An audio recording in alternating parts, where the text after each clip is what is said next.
En el nombre del Padre, del Hijo y del Espíritu Santo. Amén.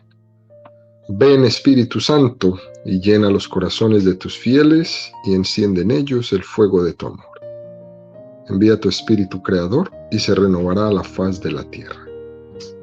Estamos estudiando el Catecismo de la Iglesia Católica, su primera parte, la profesión de la fe. La segunda sesión, la profesión de la fe cristiana, el capítulo primero, creo en Dios Padre. Artículo primero, creo en Dios, Padre Todopoderoso, Creador del cielo y de la tierra. Y en el párrafo 1, creo en Dios, estamos comentando el apartado segundo, Dios revela su nombre.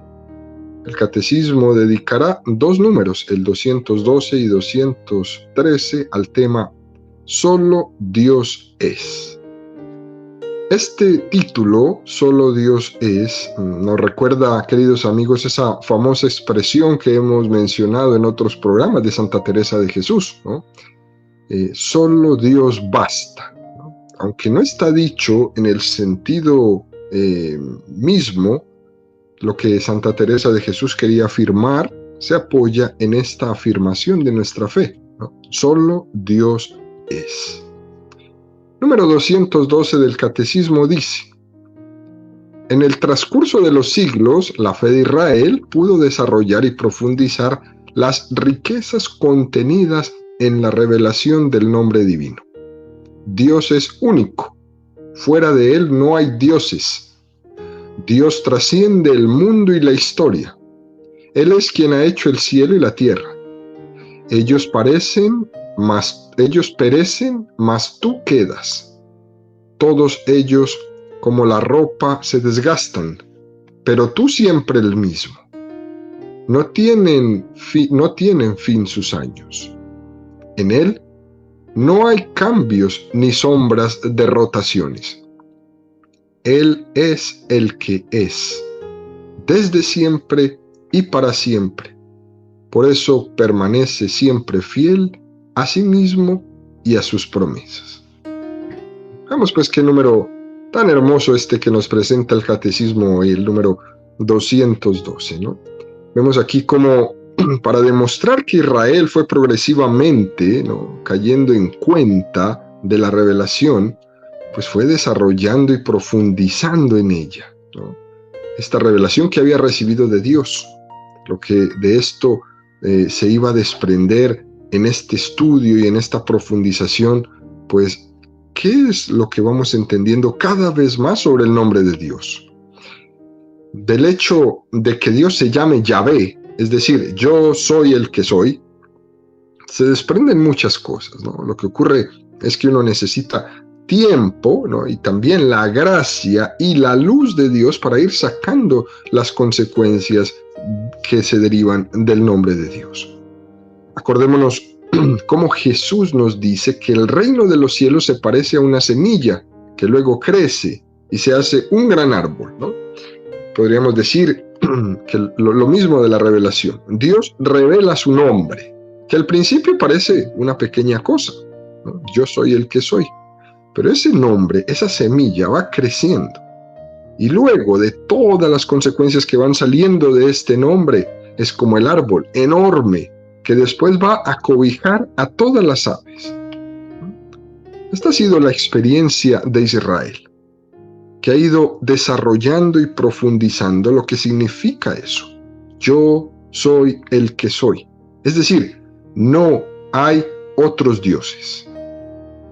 Y el Catecismo nos remite a un texto preciosísimo de Isaías. Isaías 44, 6. Ahora pues, escucha Jacob, siervo mío, Israel, a quien yo elegí. Así dice Yahvé, que te creó, te plasmó, ya en el seno, y te da ayuda. No temas, siervo mío Jacob, a quien yo elegí. Derramaré agua sobre el sediento suelo, raudales sobre la tierra seca. Derramaré mi espíritu sobre tu linaje, mi bendición sobre cuanto de ti nazca. Crecerán como en medio de hierbas, como álamos junto a corrientes de aguas. El uno dirá, yo soy de Yahvé, y el otro llevará el nombre de Jacob. Un tercero escribirá en su mano de Yahvé, y se llamará Israel. Así dice Yahvé, el Rey de Israel, y su Redentor Yahvé: yo soy el primero y el último. Fuera de mí no hay ningún Dios. Fijémonos bien en esta expresión tan interesante. Fuera de mí no hay Dios. Pero Isaías sigue diciendo, ¿no? En el capítulo 44, 7, 12 nos dice: ¿quién es como yo? Que lo proclame, lo declare y lo demuestre. ¿Quién anunció desde antiguo lo que sucedería? Que anuncie lo que ha de venir. No tembléis, no tengáis miedo. ¿No lo había anunciado yo? ¿No lo había proclamado desde antiguo? Vosotros sois mis testigos. ¿Hay un Dios fuera de mí? No hay otra roca, no la conozco. Cuantos modelan ídolos, no son nada. Son imágenes predilectas, no sirven a nadie. Sus testigos no ven ni comprenden, por eso quedarán en ridículo. ¿Quién modela un dios o funde una imagen si no va a ganar nada? Todos sus secuaces quedarán en ridículo, aunque sus artífices no son sino hombres. Que se reúnan todos para comparecer, temblarán y quedarán avergonzados. Y sigue Isaías, ¿no?, haciendo este relato, y ahora ridiculiza Isaías la formación de ídolos de los hombres. Isaías 44, 12, 18. El forjador trabaja con los brazos, configura a golpe de martillo, ejecuta su obra a fuerza de brazo, pasa hambre y se extenúa, no bebe agua y queda agotado. El escultor tallista toma la medida, hace un diseño con lápiz, trabaja con la gubia, diseña a compás de puntos y le da figura varonil y belleza humana para que habite en un templo. Taló un cedro para sí y tomó un roble o una encima y los dejó hacerse grandes entre los árboles del bosque. O plantó un cedro que la lluvia hizo crecer. Sirven ellos para que la gente haga fuego. Echan mano de ellos para calentarse, o encienden lumbre para cocer pan. O hacen un dios al que se adora, un ídolo para inclinarse ante él.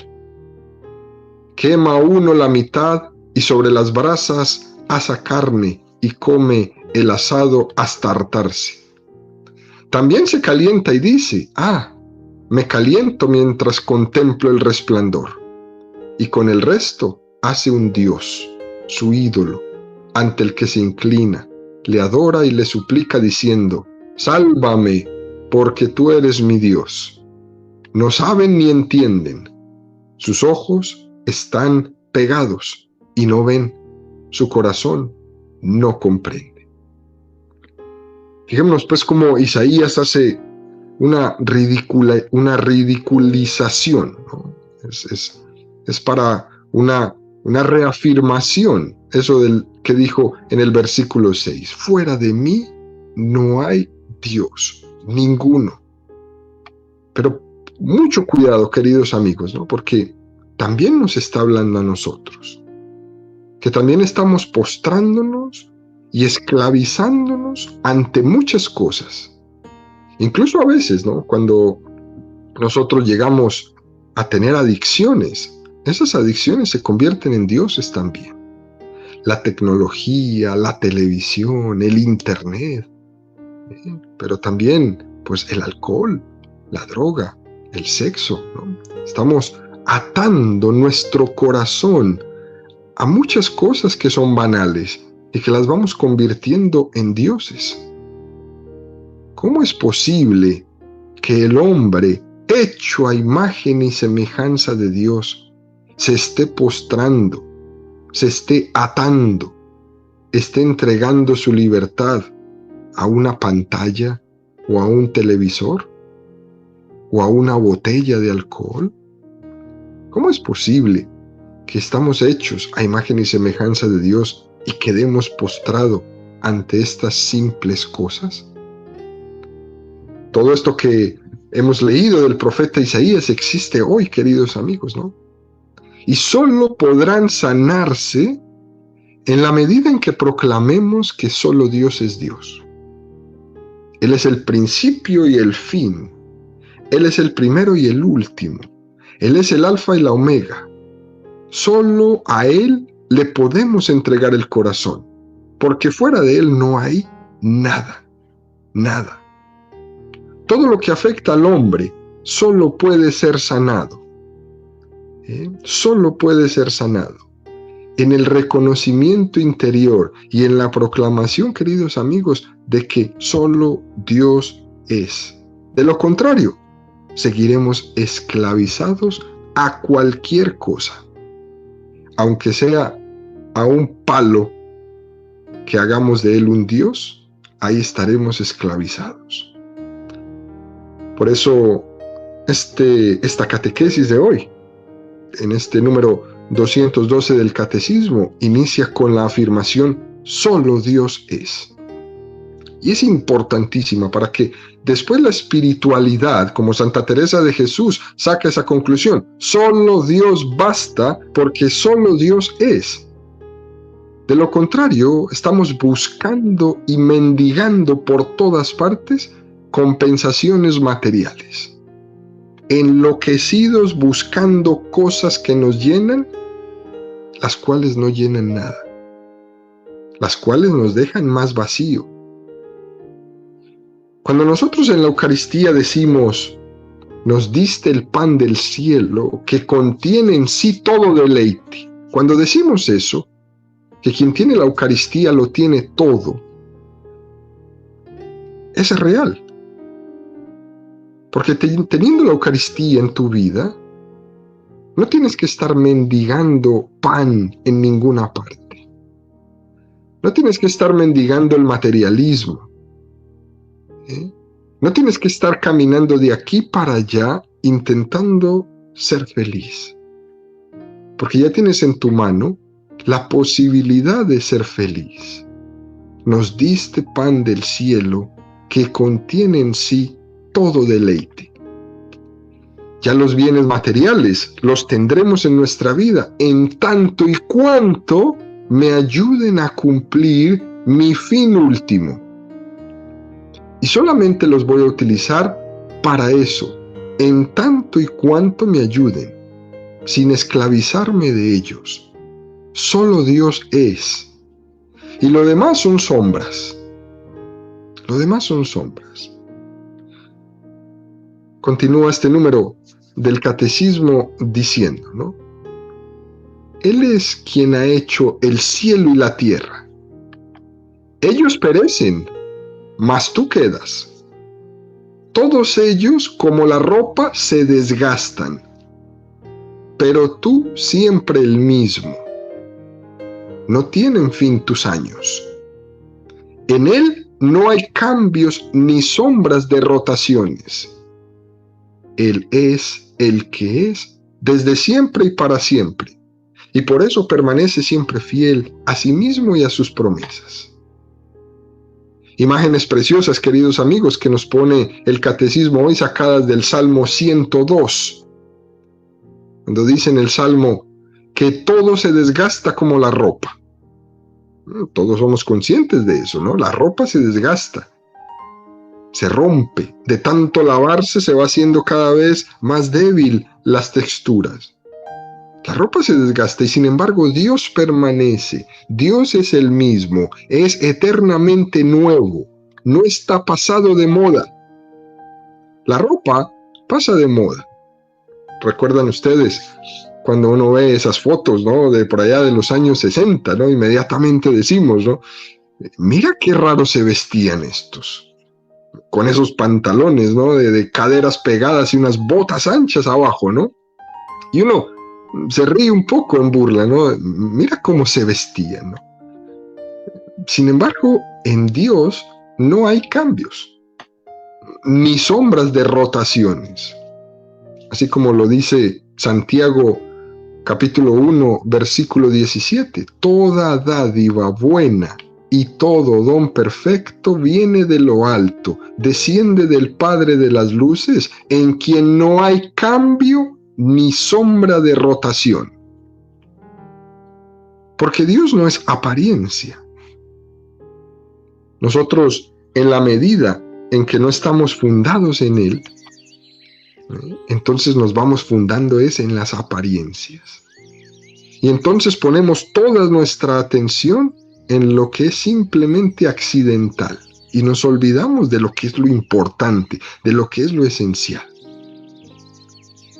Y es más, ¿no?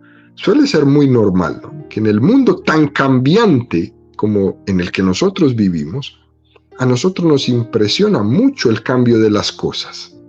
Y las expresiones que escuchamos todo el tiempo son estas, ¿no? ¿Cómo ha cambiado la sociedad? ¿No? ¿Cómo han cambiado los jóvenes? ¿No? ¿Cómo han cambiado la tecnología? ¿Cómo han cambiado los teléfonos? ¿No? ¿Qué diferencia en la manera de construir las casas de antes a la manera de construir las cosas de ahora? Es muy normal escuchar estas afirmaciones todo el tiempo. Y son ciertas. Pero posiblemente el juicio que hacemos nosotros, pues está muy apoyado simplemente en las apariencias. En el fondo, en lo sustancial, no ha cambiado nada. El problema del hombre sigue siendo el mismo, queriendo encontrar y lograr la felicidad. El problema del hombre en el Imperio Romano, en el siglo I, II, III y IV, el problema del hombre en la Edad Media, en el siglo IX, X, XI, XII, XV, XVI, el problema del hombre en el Renacimiento, el problema del hombre hoy, en el 2021, es esencialmente el mismo.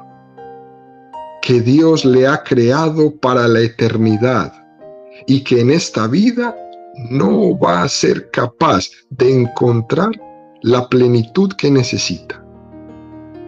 Aunque las circunstancias nos sugieran lo contrario, básicamente estamos en las mismas. Y aquí en esta parte, el catecismo nos sugiere el número 41 del catecismo, que dice: todas las criaturas poseen una semejanza con Dios, muy especialmente el hombre creado a imagen y semejanza de Dios. Las múltiples perfecciones de las criaturas, su verdad, su bondad, su belleza, reflejan por tanto la perfección infinita de Dios. Por ello, podemos nombrar a Dios a partir de las perfecciones de sus criaturas.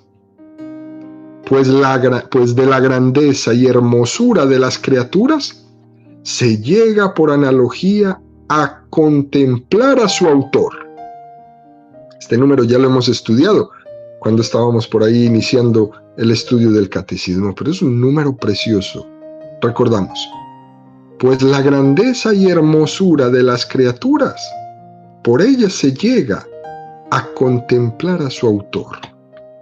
Es decir, que tenemos aquí como un reflejo de la gloria de Dios, un reflejo de la bondad de Dios, un reflejo de la belleza, un reflejo de su verdad. Pero lo que sería muy triste es que nosotros nos quedemos solo con el reflejo, y no nos demos cuenta que el reflejo viene de algún sitio. Como si uno se quedara con la luz de la luna y no se da cuenta que la luz de la luna es el reflejo de la luz del sol. No me puedo quedar con la luz de la luna sabiendo que existe la luz del sol. Tengo que ir por la luz del sol. Nosotros no fuimos creados para vivir en sombras. Nosotros no somos el mito de la caverna que nos habla Platón, que uno se queda con la sombra y que no se da cuenta que la sombra está proyectando algo que está en la realidad ahí afuera. Este es pues el riesgo que existe entre nosotros, queridos amigos, quedarnos con las sombras, quedarnos con el reflejo y no darnos cuenta de que sí hay algo que es bello y que nos trasciende y que es bueno. Por eso dice aquí que llegamos a conocer que las perfecciones de este mundo son una participación de la perfección de Dios. Por lo tanto, para subrayar que solo Dios es, que Él es el principio y el fin, y que fuera de Él no hay un Dios, ¿no? El catecismo nos va a referir al número 469, con una referencia de la liturgia de San Juan Crisóstomo, que proclama y canta esto tan bello.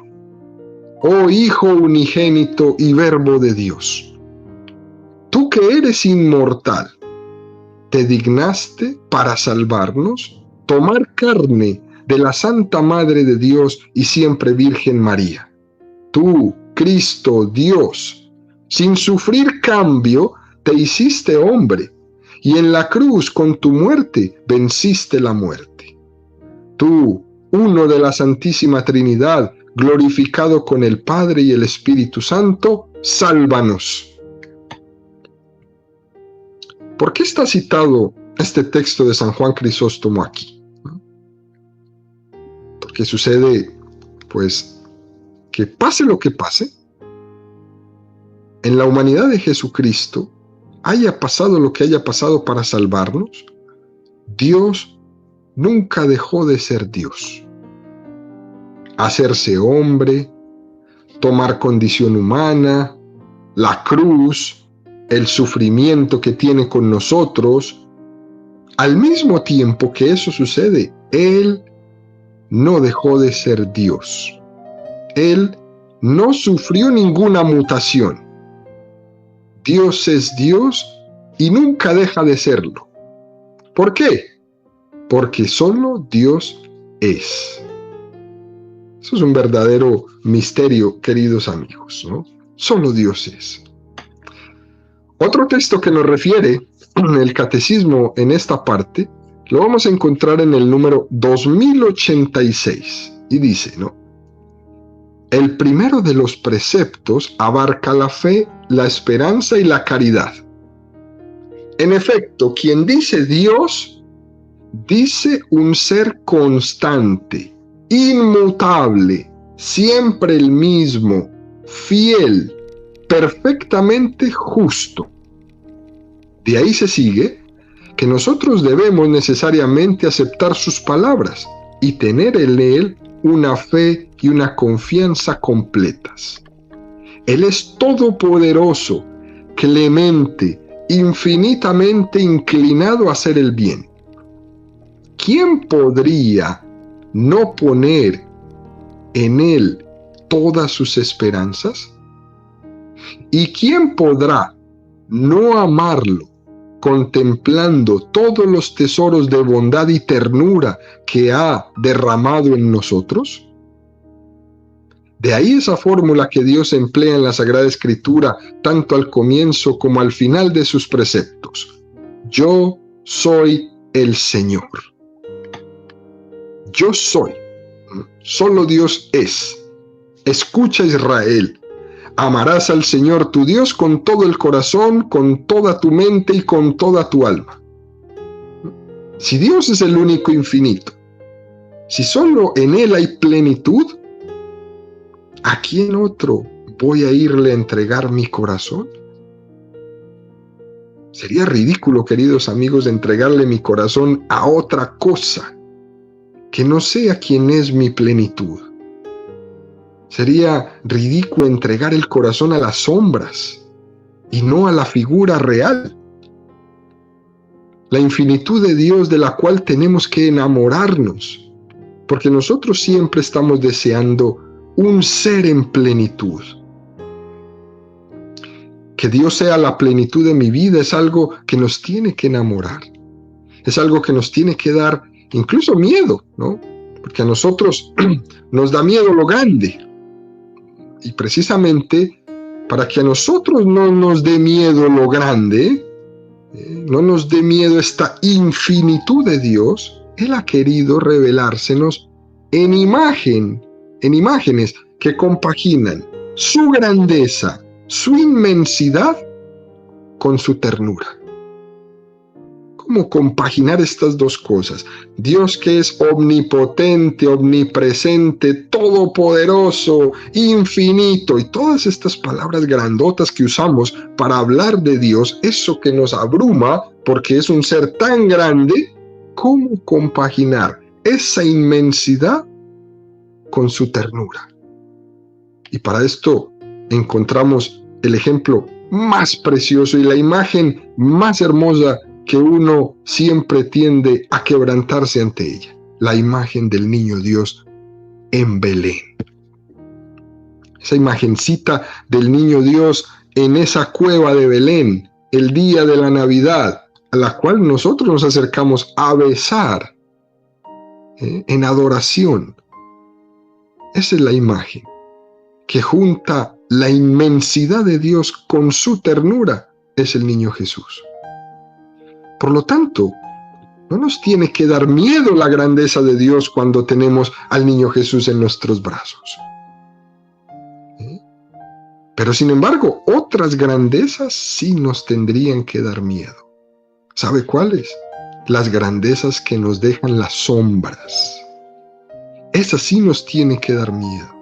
Pero la grandeza de Dios, que es una grandeza que no es falsa, que no es apariencia, que es una grandeza donde esta inmensidad de Dios se identifica con su amor misericordioso, jamás nos tendría que dar miedo.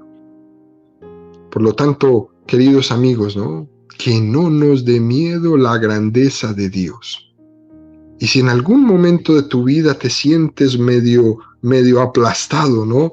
Por esta grandeza de Dios, pon tus ojos en la figura del niño Jesús acostado en la cueva de Belén, ¿no?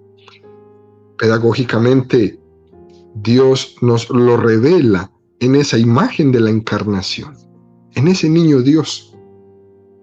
El acto de adoración nuestra precisamente consiste en entregarse a la grandeza de Dios, confiando plenamente, sin que te tiemble el corazón, para abandonarnos en la grandeza de Dios. E incluso a veces psicológicamente podemos necesitar también vivir de esa grandeza de Dios, en la imagen también de esa pequeñez del niño Dios, en la que hemos aprendido a abandonarnos. Porque para nosotros la grandeza suele evocar algunas veces que el grande aplasta al pequeño, ¿no? Y por eso solemos tener cierto miedo a algunos atributos de Dios, como es omnipotencia, infinitud, inmensidad, omnipresencia, ¿no? Le tenemos miedo a estos atributos de Dios porque proyectamos en Dios nuestro pecado. Y como hemos visto, como el pez grande siempre se come el pez chico y el grande abusa del pequeño, así proyectamos eso en Dios y nos da miedo. Y eso hay que sanarlo, queridos amigos, ¿no? Eso hay que purificarlo.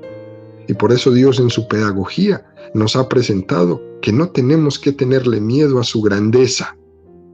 Y por eso se hace niño, para en ese niño unir su grandeza con su ternura. Solo Él es la bondad infinita. Solo Él es la verdad infinita. Solo Él es la belleza infinita. Continúa el catecismo en el número 213 diciendo: por lo tanto, la revelación del nombre inefable Yo soy el que soy contiene la verdad de que solo Dios es. En este mismo sentido, ya la tradición de los 70 y siguiéndola la tradición de la Iglesia han entendido el nombre divino. Dios es la plenitud del ser y de toda perfección, sin origen y sin fin. Mientras todas las criaturas han recibido de Él todo su ser y su poseer, Él solo es su ser mismo y es por sí mismo todo lo que es. Bueno, esto a alguno le parecerá como un trabalenguas, ¿no? Pero no es así, ¿no? El nombre de Dios inefable, es decir, que no puede ser dicho. El nombre que es imposible de ser abarcado completamente es: yo soy el que soy, Yahvé. La afirmación que hace este número 213 es que hay que distinguir entre lo que es el ser necesario y el ser contingente. No se me vayan aquí a confundir con estas palabras, ¿no? El ser necesario y el ser contingente. Esto lo estudiamos ya al inicio, cuando hablamos del conocimiento, de la capacidad que el hombre tiene de conocer a Dios desde la razón. ¿Se acuerdan que hablábamos de que Santo Tomás de Aquino nos había dicho que existen 5 vías para llegar a conocer a Dios desde la razón? Bueno, pues aquí en este número 213, el catecismo se refiere a 2 de esas vías, la vía tercera y la vía cuarta. En concreto, ¿no? La tercera vía de Santo Tomás, para demostrar la existencia de Dios, dice que es por la contingencia de los seres. Y esta tercera vía se toma de lo posible y lo necesario. Dice Santo Tomás: encontramos en las cosas que ciertas cosas pueden ser a sí mismo como no ser, pues algunas de ellas encontramos que se generan y se destruyen, y por consiguiente pueden ser así como no ser. Pero no todas las cosas son contingentes, sino que debe de haber algo necesario en la realidad. Y ese algo que existe es necesario por sí mismo, sin tener en otro la causa de su necesidad, sino que es la causa de la necesidad de los otros que son necesarios. Y a este es al que todos llaman Dios. Este argumento de Santo Tomás de Aquino, tercera vía, es la que está básicamente detrás de la expresión Yahvé. El resto de las cosas han recibido el ser de Dios y son una pequeña participación en el ser de Dios. Muy bella, muy bondadosa, muy elocuente, pero una pequeña participación. Santo Tomás de Aquino, en el desarrollo, ¿no?, de la comprensión del término Yahvé, él decía: hay que distinguir entre la esencia y el acto de ser. Entonces él decía: la esencia y la existencia se unen, son una sola cosa en Dios. Por eso, todo el resto de las cosas pueden ser o no ser, porque Dios les puede dar la existencia o no se las puede dar, o dárselas por un tiempo y luego dejar de ser. Pero en Dios, como su esencia y su existencia se identifican, Él es ser por sí mismo, no creado por nadie. ¿Okay? En el fondo, queridos amigos, ¿no?, lo importante aquí es entender que todo lo que somos, lo somos por participación del ser de Dios. Más palabras, menos palabras, más filosofía, menos filosofía. Aquí resumimos esto, ¿no? Lo importante es entender que todo lo que somos, lo somos por participación del ser de Dios. Es decir, participamos de una parte del ser de Dios que Él nos lo regala. Y al mismo tiempo está la cuarta vía, y con esto vamos concluyendo, ¿no? Dice la cuarta vía, que habla del grado de perfección de las cosas. Dice: encontramos en este mundo cosas más o menos buenas, más o menos nobles, más o menos bellas. Ahora bien, El más y el menos se dicen de las cosas diversas en la medida en que estén más cerca o más lejos del ser que es la belleza, la bondad, la verdad. Por eso ha de haber algo que sea óptimo, bellísimo, el máximo ser, el máximo bellísimo, el máximo verdadero. Y como lo que es máximo es causa de lo que tiene bajo él, ha de haber un ser que es causa de la verdad, de la bondad, de la belleza. Muy interesante esta cuarta vía de Santo Tomás, ¿no? Por ejemplo, decimos, este paisaje es bellísimo. Es como si dijéramos que ha participado de la belleza de Dios en un grado más alto. Si dijéramos lo contrario, no, este paisaje está muy feo, estamos diciendo, ha participado de la belleza de Dios en un grado más bajo. Es decir, ¿no?, que las cualidades que vemos en lo creado son una participación en las cualidades de Dios. También en la santidad, ¿eh? Cuando vemos a San José, por ejemplo, vemos el reflejo del ser de Dios. Que cuando veo a otra persona que no tiene las virtudes de San José, pues no lo veo, no lo encuentro. ¿Y por qué sucede esto? Porque somos un espejo más imperfecto, porque no hemos purificado nuestros pecados. Y ese santo sí lo ha hecho. Por eso veo más a Dios en su santidad que cuando no. En resumen, ¿no?, concluimos con esto, queridos amigos. Detrás de la afirmación, solo Dios es, o Yahvé, yo soy el que soy, detrás de esa afirmación se termina formulando la expresión, solo Dios basta. En Él ponemos nuestro corazón, para que nosotros nos purifiquemos y lleguemos a ser, ¿no?, un fiel reflejo de la bondad, de la belleza y de la verdad de Dios.